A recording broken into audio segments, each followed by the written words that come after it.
Oi pessoal, tudo bem? Eu sou a Stephanie, sou professora de História no Colégio Positivo Ambiental aqui em Curitiba e hoje eu vou ajudar vocês na correção dos exercícios. Mas antes disso, eu gostaria que a gente fizesse uma revisão dos assuntos que vocês estudaram para responder esses exercícios, até para não restar mais nenhuma dúvida sobre isso. Bom, o assunto que vocês estudaram foi o crescente fértil, certo? A Mesopotâmia e o Egito. Antes disso, acho que a gente deve lembrar que essas civilizações, que a gente vai chamar das primeiras grandes civilizações, elas surgiram, a partir da fixação dos seres humanos perto dos rios, que é um conceito, uma qualidade que a gente já tinha visto quando estudou os povos neolíticos, tá? Mas o que muda? O que é uma civilização? Bom, civilização é marcada pela cultura de um povo, então a sua cultura, sua religião, sua arte. Também marcada pelos aspectos econômicos desse povo, uma unificação econômica, e seu sistema de escrita, que é uma característica que a gente vai ver desses povos, o sistema de escrita sendo criado. Além disso, é importante a gente lembrar que para ser uma civilização, nem todo mundo pode trabalhar na terra, na produção agrícola. Essas pessoas, elas também podem trabalhar e devem trabalhar em outras coisas, sendo escribas, sapateiros, entre outras funções para uma civilização existir, certo? Então vamos continuar o assunto. O crescente fértil que a gente estudou tem a ver com a Mesopotâmia e o Egito, essas primeiras grandes civilizações. E quando a gente pega o livro lá na página 30, que eu sei que vocês já viram esse mapa, a gente consegue perceber a questão desse crescente fértil e lembrar a lua crescente, se vocês já viram lá no céu, tem a ver com isso. E aqui é marcado porque é chamado de crescente fértil, além de parecer a lua, pela questão de ser fértil, dali das pessoas conseguirem plantar e sobreviver dessa agricultura, que era muito, muito importante para essas civilizações conseguirem se manter durante esse período, A gente tá falando dessas primeiras civilizações, antes disso não existia e elas foram as primeiras, tá? Então esses rios, eles acabam ajudando na agricultura, esse é um ponto bem importante para a gente entender todo esse conceito. Falando dos rios, a gente está estudando e a gente estudou sobre duas grandes civilizações, o Egito e a Mesopotâmia.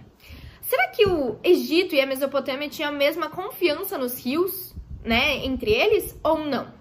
Bom, a resposta é que eles não tinham. A Mesopotâmia, é conhecida como região entre rios, uma terra entre rios. O seu nome deriva disso. E nela tinha os rios Tigre e Eufrates. E esses rios, eles não tinham cheias constantes, aliás, eles eram bem irregulares, então o povo não tinha uma confiança total nesse rio. Bem diferente do Nilo, que é o rio lá do Egito, e eles, o Egito é chamado dádiva do Nilo. Por quê? Porque a partir desse rio eles conseguiram se manter no poder, e conseguiram ser uma das grandes civilizações até hoje. Eles até hoje dependem desse rio e construíram várias coisas para canalizar a água, para utilizar essa água nas plantações. Então é bem importante a gente entender a diferença dessa confiança nesses rios, porque também vai ter a ver com a religião deles e com outros aspectos culturais, certo? As sociedades lá nessa época eram sociedades que a gente chama de hierarquizadas, ou seja, começaram a existir grupos sociais, tá? Grupos sociais a partir da sua função, daquilo que você iria fazer na sociedade, aquilo que você iria trabalhar, e também a partir do nascimento, tá? Então quem nascia lá na família do faraó era de uma sociedade, de uma hierarquia, de um grupo social maior. Quem nascia lá na família do Patese, que era o rei da Mesopotâmia, também estava numa escala maior do que o resto das pessoas, do que os camponeses, do que a galera que trabalhava na agricultura. Isso é bem importante da gente entender, porque isso vai se perdurar em muitas outras sociedades, certo? Continuando. A política e a economia, É importante a gente entender isso. Na Mesopotâmia, a gente fala de cidades-estados. Esse nome vocês ainda vão ouvir bastante. É bem importante entender e fixar esse conceito, tá? O que são as cidades-estados? São cidades autônomas com governo independente, tá? Então, na Mesopotâmia, viveram vários povos. Lembra que a gente deu uma lida nisso no livro? Sumérios e outros, certo? Então não foi só um povo que viveu lá. Existiram diversas culturas e diversos povos vivendo nessa região, tá? Lá no Egito, existiram dois reinos, o Alto e o Baixo Egito, que vocês já prestaram atenção no vídeo anterior, feito lá pela galera da editora, tá? E que falava disso, que tinha a ver com as posições, do rio, entre o Alto Egito e o Baixo Egito. E eles viviam, antes eles não eram unificados, era dividido entre esses dois Egitos, e aí veio um faraó, que foi o primeiro faraó, chamado Menes, que unificou esse Egito, que aí é o que a gente conhece, que a gente vai entender dos faraós e desse poder, né, como foi lá no Egito. E aí a gente entra em outra questão importante, que é a religião. Isso é muito importante da gente lembrar, até porque uma das questões que a gente vai resolver juntos aqui vai ser sobre religião, certo? Lá na Mesopotâmia, o rei, ele era o chefe do estado e ele era o sacerdote. Ele não era a personificação ou a reencarnação do Deus na Terra, mas ele estava a serviço desse Deus, certo? Então ele era o chefe político e sacerdote, e ele era escolhido pelos deuses para estar nessa função. Lá no Egito já era diferente. O faraó, ele era a encarnação desse deus, né? De um desses deuses, que era o deus Horus. Então as pessoas tinham muito medo de desobedecer esse faraó e também tinham um grande respeito com ele, porque eles acreditavam que obedecendo esse faraó, eles estariam obedecendo aos deuses, ao deus Horus, e eles continuariam tendo fertilidade, né? Então sempre a questão da religião vai estar em volta dessa fertilidade que tem a ver com os rios, né? Que a gente já deu uma olhada nisso. E aí, outra coisa muito importante da gente entender desse período são os sistemas de escritas. Lembra que as civilizações, elas precisam ter um sistema de escrita para elas serem consideradas civilizações. Então, lá na Mesopotâmia, surgiu um código chamado Código de Hammurabi, que a gente pode dar até uma olhada em como ele é, né? Como ele foi registrado, essa pedra aqui na página 28, certo? E nesse código, era o primeiro código de leis que foi encontrado na história da humanidade, e fala algo que a gente já deve ter ouvido, né? Você deve ter escutado, que é olho por olho, dente por dente. Então era uma questão de um código de leis, como funcionaria essa sociedade, que é muito importante, senão vira uma bagunça. E aí, né, a gente pode entender isso que estava escrito nessa pedra. Partindo disso, a gente vai para a questão da escrita, né? Lembrando que a gente só está relembrando isso. Esse assunto vocês já estudaram, aposto que vocês já leram conteúdo, né? Então, vamos lá. A escrita. Na Mesopotâmia, ela era uma escrita cuneiforme. Lembra dos dedos? Que é como se eu pegasse uma massinha, uma argila e eu fosse escrevendo, cunhando, né, esse objeto. Claro que depois, com o tempo, eles foram criando objetos para escrever nessas argilas ou nessas massas que eles utilizavam, mas acredita-se que primeiramente eles utilizavam o dedo, né, a unha.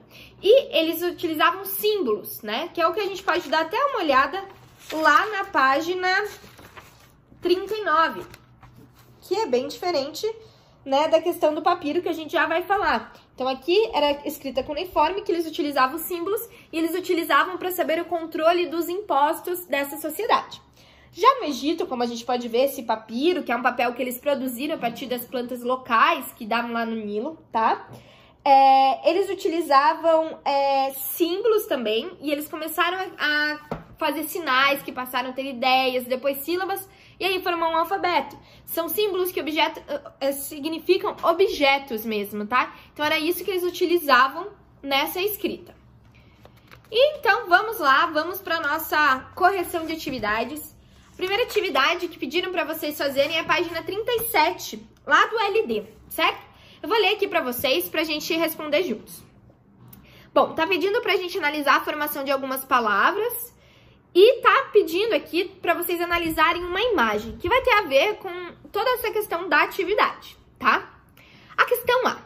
Quando um líder político é considerado também um deus, seu governo recebe o nome de teocracia, e teo significa Deus, cracia se refere ao governo. Sendo assim, se unirmos ambos, podemos afirmar que teocracia significa governo de Deus. Sabendo disso, responda. As civilizações estudadas eram teocráticas? Por quê? Por que vocês acham que eram, se sim ou não? Tá? Enfim, a resposta é que sim, elas eram. Porque elas utilizavam da religião para estar naquele poder. Então, aquele rei lá na Mesopotâmia era o Patese, que era escolhido pelos deuses para estar naquela posição. E no Egito, o faraó era considerado o próprio deus. Então, sim, essas sociedades eram teocráticas, elas acreditavam nessa função, né? Eles tinham esse sistema de sociedade, de sistema de governo. E agora a gente vai lá para a questão B. A palavra antroposomorfista, uma palavra difícil, é resultado da junção de antropo, que se refere a ser humano, com zo, que se refere a animal, e morfista, que se refere à forma. Então, vocês já perceberam que são a junção de 3 palavras que vão significar algo, né? Até aí tudo bem. A qual característica da religiosidade egípcia essa palavra faz referência? Quando a gente consegue olhar aqui, quando vocês deram uma olhada no livro, a gente consegue perceber esse carinha aqui, tá? Que é o deus Anubis. Se vocês perceberem bem, a cabeça dele é uma cabeça de cachorro, tá? Ou lembra um cachorro, mas a gente acredita que seja um cachorro. E na sociedade egípcia, a gente consegue perceber, quando a gente vai ver os símbolos e vai ver os desenhos, que existem muitas questões assim, deuses com o corpo de humano e a cabeça de algum animal, ou o corpo de algum animal, sempre vai estar ligado a isso, tá? Então quer dizer que é a fusão, tá? É isso que essa resposta tá procurando de vocês, né? Essa questão tá querendo saber. É a fusão de 2 formas, né? Das formas humanas e dos animais, no caso de algumas divindades, alguns deuses. E era essa representação que as pessoas tinham desses deuses, que elas criaram desses deuses, tá? Nesse caso, a gente pode perceber que o Anubis, ele tinha cabeça de cachorro. E aí torna mais fácil a nossa compreensão do que essa palavra gigante e difícil quer dizer, tá? Então, agora eu espero que vocês peguem o livro lá de vocês, o livro de atividades, que a gente vai continuar a nossa correção. Quando a gente vai lá para o nosso livro de atividades, a primeira atividade que pediram para vocês fazerem foi da página 15, o exercício 1. Outra atividade discursiva, que espero que vocês escrevam, que vocês reflitam sobre aquilo que vocês estão falando, tá? Então, a primeira questão é: por que os rios eram fundamentais para o desenvolvimento dos povos que viviam na região do Crescente Fértil? Olha, eu sei que vocês já viram isso no primeiro vídeo e a gente retomou aqui. Então, espero que essa questão seja bem clara para vocês, certo?